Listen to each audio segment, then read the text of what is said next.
All right, everyone, welcome back to another episode of the Real Estate Hustle podcast, where we bring out superstars to share with you how they're killing in the real estate industry, building impressive portfolios, and absolutely changing the game. Today, we've got the fabulous, talented. There's so many other descriptive words I could use, but Jayden Kennedy with us, 42 homes in her third year in real estate, over 600,000 in GCI with her primary lead generation tool as social media. I'm super excited to jump into this today with Jayden. And Jayden, welcome to the show and thank you for being a guest with us today.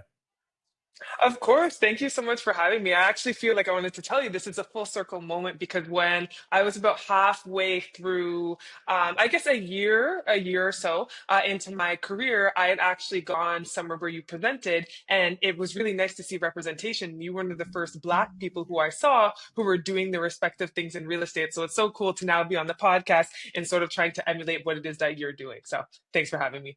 You know, it's so funny because I share your story all the time because I do remember that room, and I do remember you being in there and you were brand new, eager to learn, asking all these questions. I remember saying that to you, like, keep doing what you're doing. It's gonna come, it's gonna turn, and stuff like that. And I was sharing that story at one of our team meetings recently, and I said, look at this social media. You can almost trend where your social media flipped. You started giving advice, going educational, building out sort of your network, et cetera, et cetera.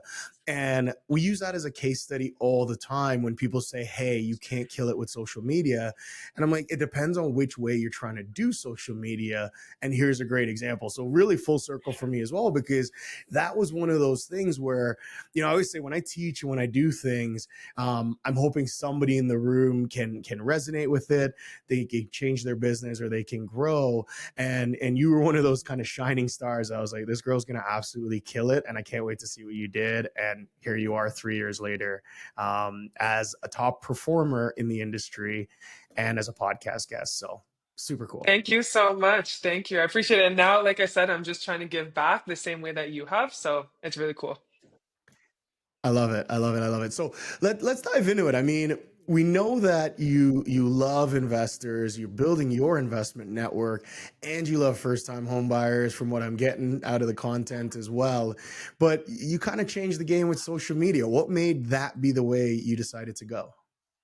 hmm I think I ended up choosing social media, number one, because we know in the Black community, we don't really have too many financial conversations. So the reason I went onto social media was not to get clients, it was actually to educate the masses. Because for me, it's easier to have a conversation with hundreds of people online at once, as opposed to knocking on doors or, encouraging people to get out of their shells and have the uncomfortable financial conversations. So I went on social media just to educate the masses. And what has come from it is, of course, clients and transactions, but I really come from a sort of a spirit of giving and providing that value because it's not very easy to find easily digestible information out there and online. And a lot of us don't have people in our households to talk to. So I went on strictly to educate people. And then it sort of turned into something a bit bigger, which is really exciting. And I think I just want to say there are some realtors who go on social media thinking that they're going to get clients overnight or that they're using social media strictly as a platform to make money. But you have to have sort of the right mindset behind it in order to be successful, in my opinion. What do you think that mindset has to be when you say you got to have the right mindset? What would you say that's got to look like? Yeah, it's value. It's value. You have to put value first. There's too many realtors on social media posting pictures beside their investment properties. Okay, but break down how you purchase that investment property so I can do the same thing. It's like these flashy cars. A lot of people, they don't really care about that. And I think the reason why people sort of resonate so much with my content is because I am breaking it down step by step how to do certain things. A lot of realtors, it's common sense. In order to buy a $500,000 house, your minimum down payment is $25,000. But to the average consumer, that might not be the case. So it's breaking it down and putting ourselves in the consumer shoes to help them really understand what it looks like to transact in real estate and build a real estate portfolio. That's awesome. So here's what I'm hearing. You're sort of going, hey, I'm going to tell you what to do. I'm going to also show you what to do. And then call me. I'm going to do it with you. Exactly, exactly. And it's not only that, it's also like leading by example because I think a lot of people they see all of these gurus on social media putting out this content, but a lot of them aren't walking the walk. So some people they look at my content, but once they see that I'm actually doing what it is that I am telling them, that's when it sort of becomes real for them. Because sometimes they feel like, oh, people are just giving us all these catchphrases, etc., but it's not really applicable.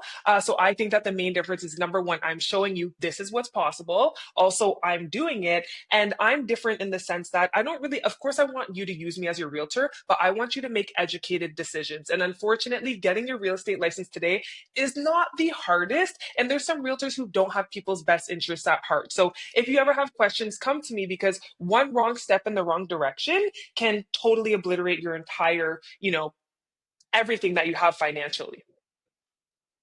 Well, and I mean, even if it's not an investment, you're buying your first home, second home, move up, all of those things. What you're right, one wrong step in the wrong direction, and there goes your life savings. It's gone, right? Or we saw that, right? Like we saw a lot of bad advice going on through COVID. I mean, you're one of the few people that came on the other side of COVID as a champion, as a winner, right? We know that this is a completely different market. This is a skill-based market versus a speed market, and you're still here crushing it. What's your mindset like through the hard times? Because we just had two of the hardest years in real estate history. Yeah, and it's so funny that you say that. I think it's actually a bit of a blessing for me because I got my license during COVID. So all I've really seen is tough times, right? Low interest rates, but high house prices. So people getting outbid and things of that nature. So for me personally, I feel like the times have actually gotten a bit easier, whereas a lot of realtors are saying that this is the toughest time they've ever had in their career. So I think it's a blessing that at the time I entered, it was quite hard. It still is very hard, but I think that my mindset is just continue to provide value, continue to plant those seeds, and I know that my business is going to continue to grow. But I think that I need to have an abundance mindset, and some people don't have that, and I think that that's what's really holding them back. Well, it's funny. I love that you said that because I've got this talk that I do, and it's called "Tough Times Create Tough People."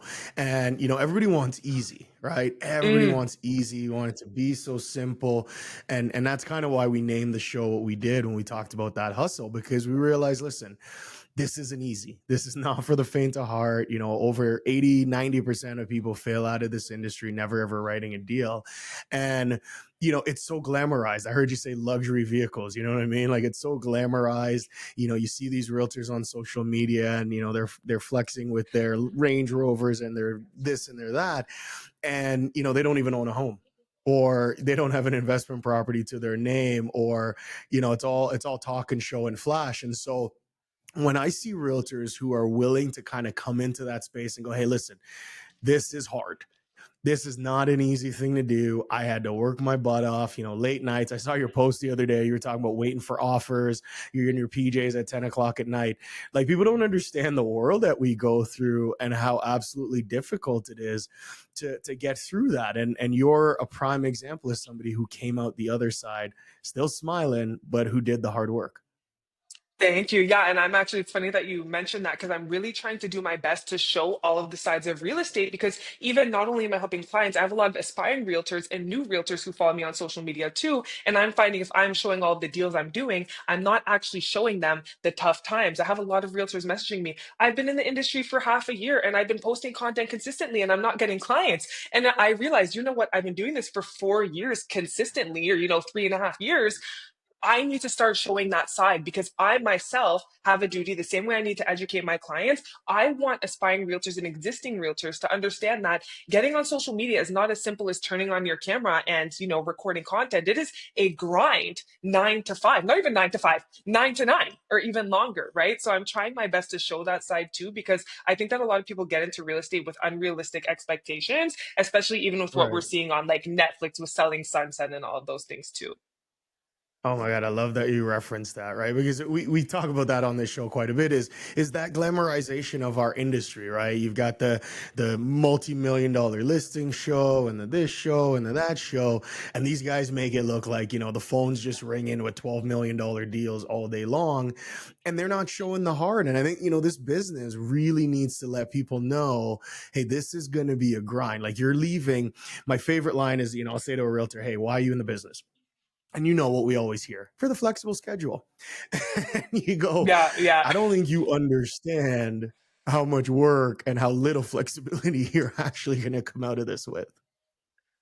Exactly. No, and that's why once again it's up to us to sort of show people like the work-life balance is not necessarily there, but what systems can you put in place to create the time while also continuing to sort of nurture leads and get leads? Because I find that the majority of realtors who fall out of the industry, it's a lead generation game. And if you cannot generate leads, that is when you are not going to succeed, right? So it's just staying consistent and Yeah. doing the ugly things, and eventually all of the seeds that you're planting will eventually bloom. Absolutely, absolutely. So let's talk business. I mean, so you've got the Yeah. social media and you know your content. I think you've got a video pretty well every day. There's some sort of education, or at least 2 to 3 times a week. There's some sort of educational in between the space. What are your other lead generation pillars? Like, what are the other things that you're doing in order to increase your production? Yeah, so I would say my main lead pillars are one is going to be social media. Number two is going to be my sphere.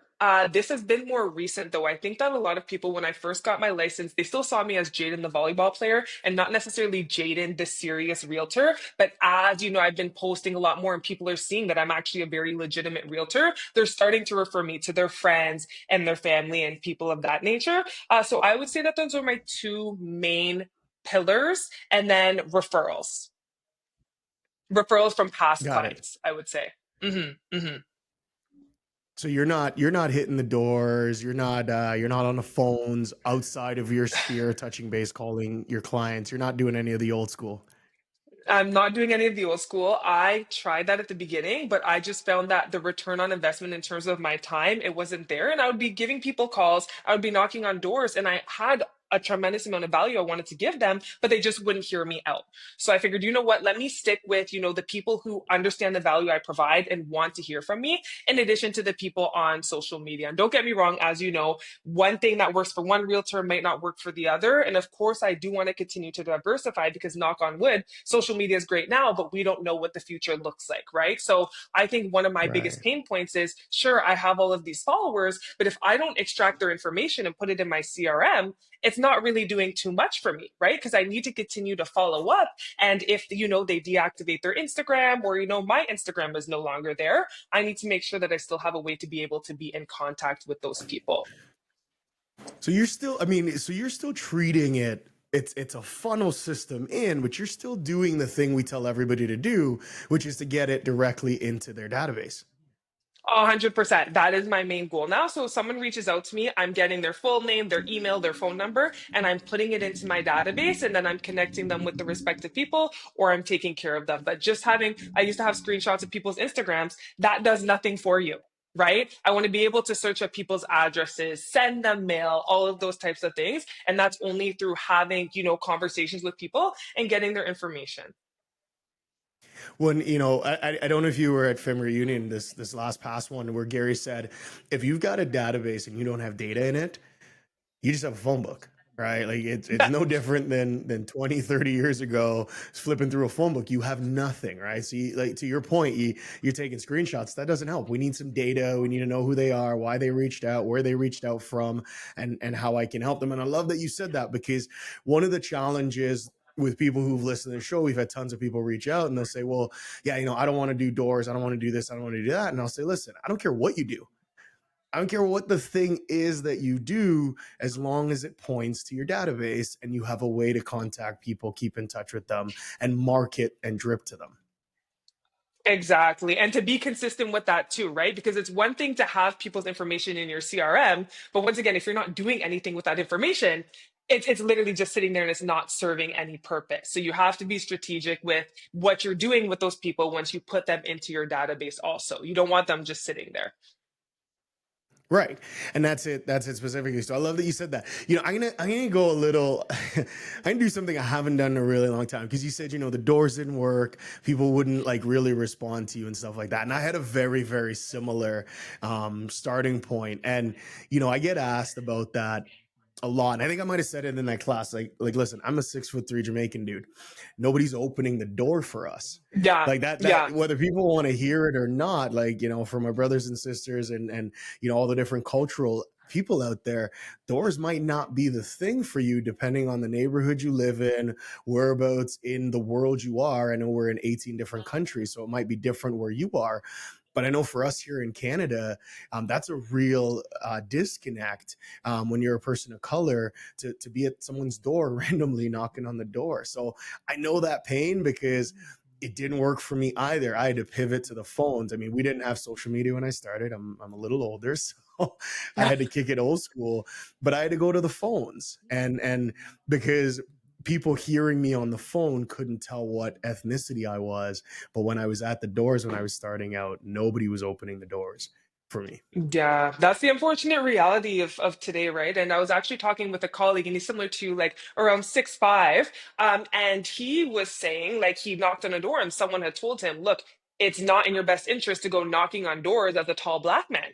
And it's like these are sort of the things that we deal with throughout society that other people don't even necessarily have to think about, right? So even in real estate, we do have to be a bit more creative, even in getting our message out there, because there's certain people who don't want to listen to us or feel unsafe, when we even approach them, unfortunately.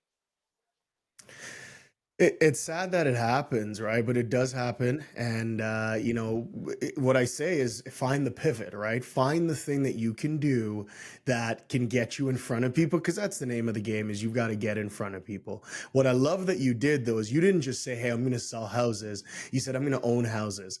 I'm not sure what the rental Mm, portfolio looks like now from the last yeah. time we talked, but you've also started developing wealth as a realtor. And it's so amazing to me how many of us sell the product, put people in these houses all day long, and we don't think about investing for ourselves. So, what made you want to be an investor? I knew from the beginning I wanted to be an investor.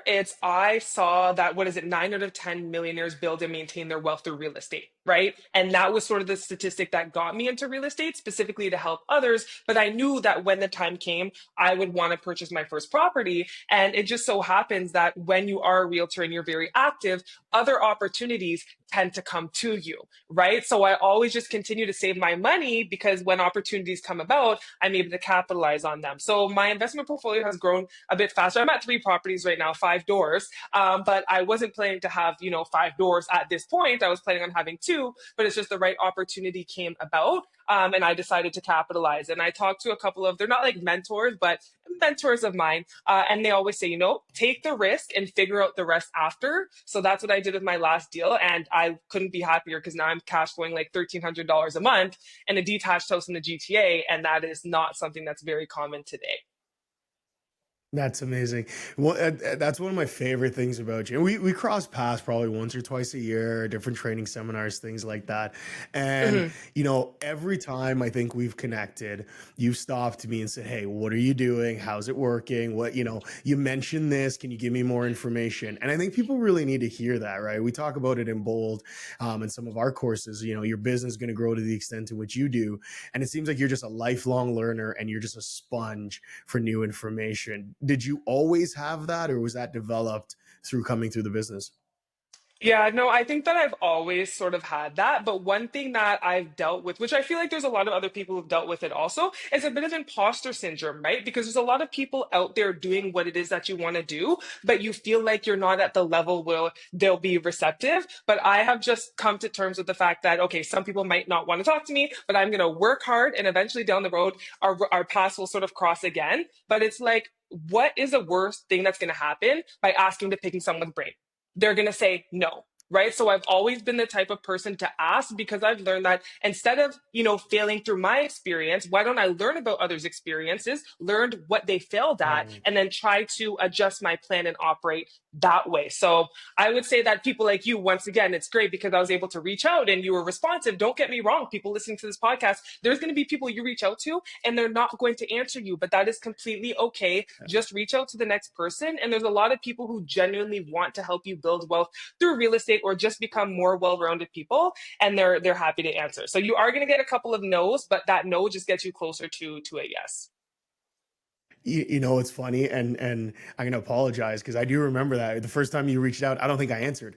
I think I Oh said, yeah, yeah, I'll no. get back to you. And I don't think I answered right away. And then I think it was your second or third email, but you were direct. You were like, hey, dude, I need to talk to you. Here's what it is. And I think you were super, super direct about it, which I tell everybody. Like, if you're reaching out to people, don't just go, hey, I'm looking to connect with you. Know why the hell you want to connect with people. You know, whether it's me or anybody else, if you're reaching out to someone, they're probably busy. They probably have other things going on, you know, kids, families, lives, whatever. And a lot of times we get these requests. I get emails all the time where it's just like, hey, how are you doing? I'd love to connect. And I'm going, that's great, but I don't really have time to connect. And then I'll get emails like the ones I get from you where it's like, hey, I'm building my business. I need a listing presentation. I need to know what's happening here and how I can generate leads. Do you have 10 or 15 minutes to jump on a call? You know what? Yeah, all day. Here's my number. Text me. Let's get it set up. And kind of the same way I came back at you with the podcast was like, hey, need you on the show. Just saw this. Yada yada yada. Are you free here? So if you are listening and you're thinking, hey, I want to reach out to Jayden, I want to reach out to Andre, or anybody else you've seen on the show, be direct and have a plan and a purpose and a mission for why you're reaching out to these people. What is it specifically you're looking to learn from them? And I think that will help you close that gap for people wanting to help is when they know why you're reaching out to them. Exactly. It's really the why for me. And also, I have a lot of conversations with people I used to, and it just falls on deaf ears. So now it's like, I want to know that the information I'm giving you, you are going to take action, and that's going to help you grow your business. As long as I know that you're serious and that what I am sharing, you are going to implement or at least attempt, I'm more than happy to have the conversation. But like you said, we're busy, they're busy, everyone's busy. So you have to make yourself stand out and also show that you are serious, because anyone who has a similar mission to me, you want to really uplift the Black community and help them build wealth through real estate, I'd love to have a conversation with you, but I need to understand exactly what it is that you need from me, and then we can go from there. Jaden, I want you to say that again. I want you to hit everybody with exactly what your mission is and why you became a realtor. So the reason why I got into real estate is because I want to help uplift people in the in the Black community, and help them, equip them with the financial knowledge that they need in order to bridge the gap between financial literacy and real estate acquisition. Right. So I want to help minorities own real estate and build wealth through real estate. What a cool mission to have. And that's such a big purpose, even bigger than you, bigger than me, bigger than the system, right? We don't see a lot of that in our communities and in people of color and minorities. And sometimes it feels like there's just such a big gap, There's a for a huge lot of these gap. people to get into real estate. Yeah. Yeah, there's a huge gap. And that's why, once again, a part of the reason why I wanted to get into it is because it's very important for people to be able to transact with people who look like them, right? We have gone through so much generationally and literally historically that it's nice to talk to someone who understands how hard it was for you to get to where it is that you are today. Absolutely. And I share that story all the time, right? Like I remember one of my very like maybe my Mhm. second or third listing appointment, and I thought I absolutely crushed it. And the seller called me and they said, hey, we're not gonna be able to list with you. And I said, what do you mean? Like she shook my hand, we said we are gonna do this thing, da da da da. And they said, we'd love to list with you, Andre, but if we put your sign on our lawn, our family will disown us.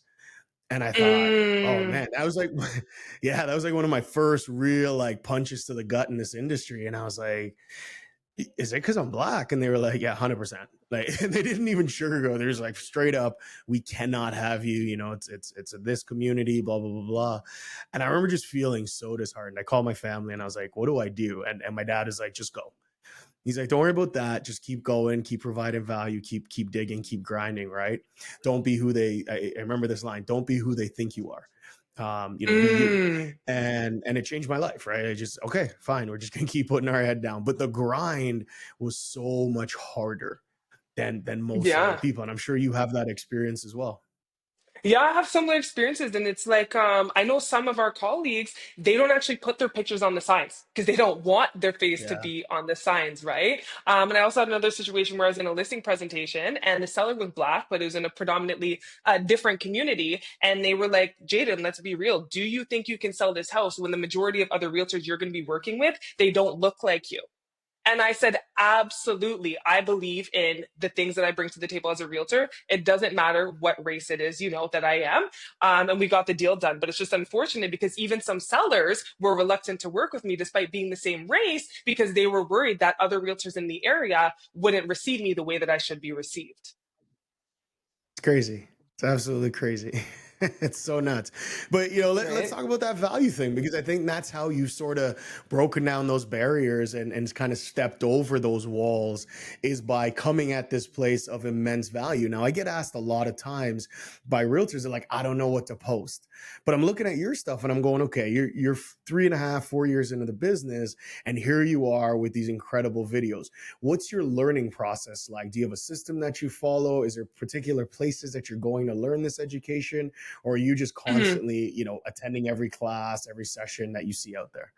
Yeah, so first of all, I'm always learning, like you said. So I'm going to every class, every session. I'm reading books. I'm listening to podcasts. I follow a lot of realtors on socials. But when I first started, you don't know what you don't know. So I was literally Googling questions people ask realtors, what to look for as a first time home buyer. And I was using that as prompts to create my content. But as I continue to have conversation with clients, I notice, similar questions always being brought up. And then that's when I say, you know what, I should create a piece of content on that. And then, funny enough, now I just have to go in my comment section and I see a lot of people asking the same question. That now gives me content for my next video. So I would say to realtors who are looking for places to get, inspiration, number one, the Canadian Real Estate Association and the Ontario Real Estate Association, they send out weekly emails with real estate headlines.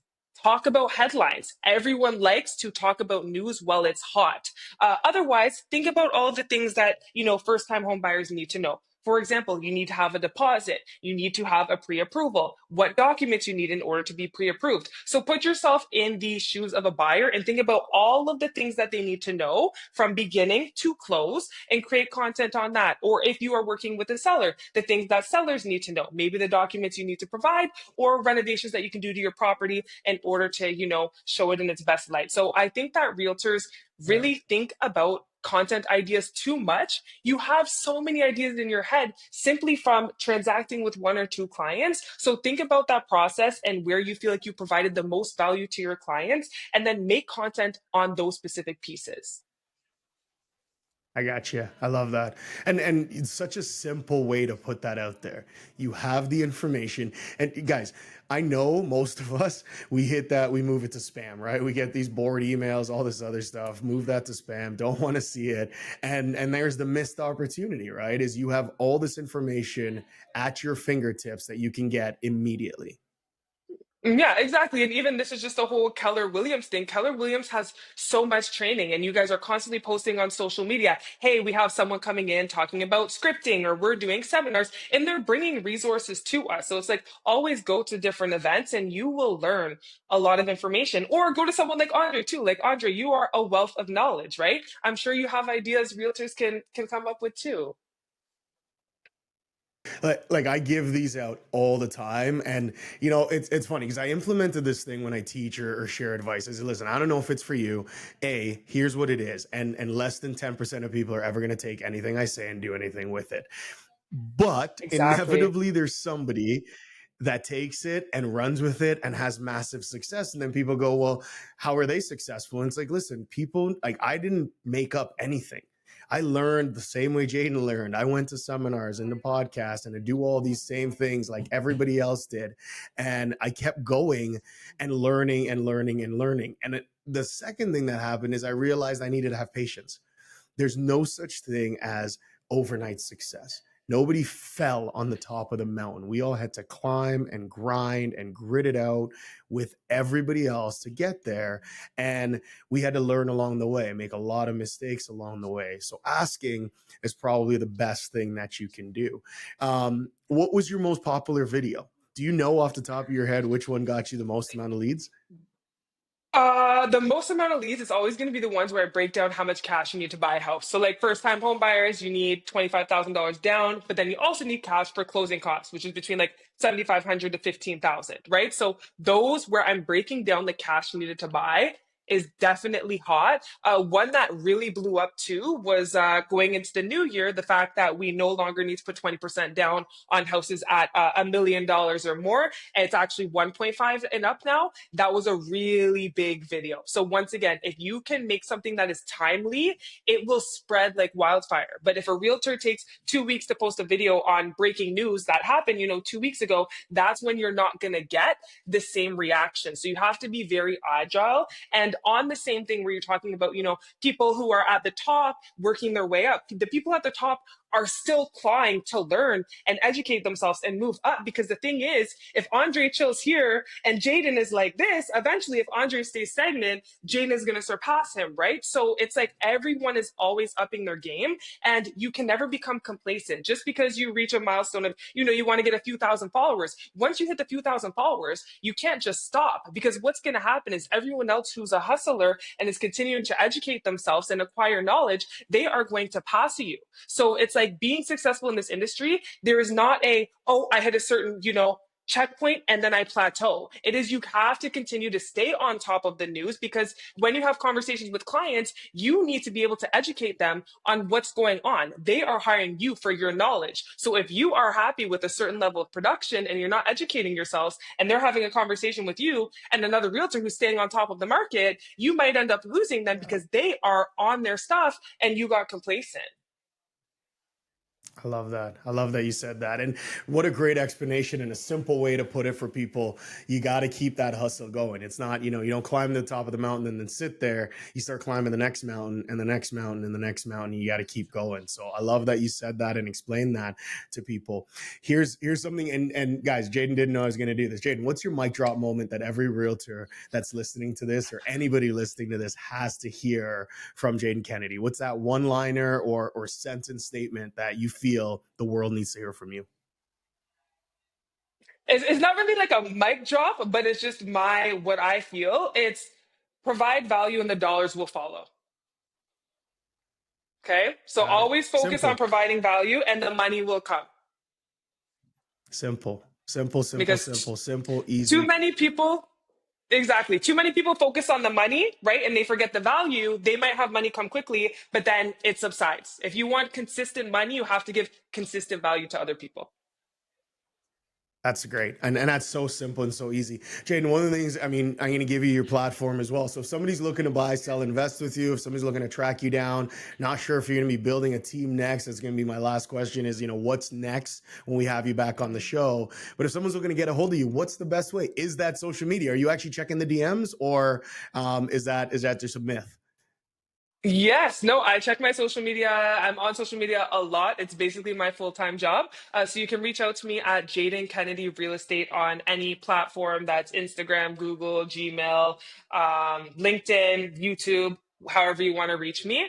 And I would say what the future holds, I need to get an admin. I need an assistant. I am a one-man show right now, and it is a lot. So the next time we talk, hopefully I have an assistant helping me out on that front.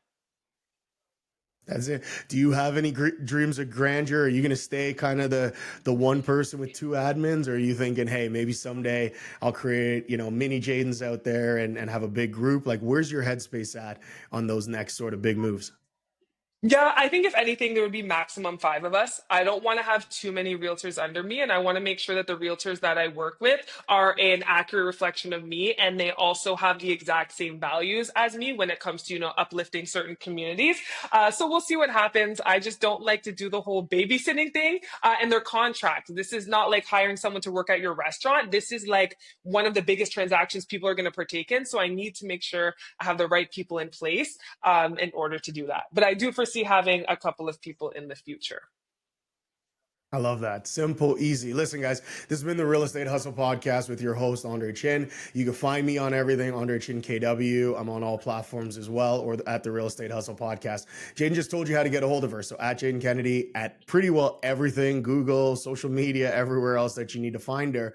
But pay attention to that, right? Jayden gave you the one-liner. Provide value and the cash will follow. It's such a simple concept. So super simple. get out there, use your social media if that's the platform that you plan on doing. And remember, it doesn't happen overnight. You got to put lots of years into it to start turning that return. So if you are, 6 months in and you're not seeing results, don't give up. Just know that you're still climbing the mountain. You haven't even gotten to base camp yet. And you need to keep grinding and keep going until that success shows up. Keep doing that hustle. So, Jayden, it's been an absolute pleasure to have you. I can't wait to bring you back next year, see where you're at, how much you're killing it. And I know we're going to cross paths soon. We're typically always doing that at least a couple times a year. And congratulations on all your immense success. You're absolutely killing it, girl. So congratulations. Thank you. Thanks so much for having me, and thank you for creating this podcast and just providing value to so many of us. Absolutely. Absolutely. All right. We'll talk soon.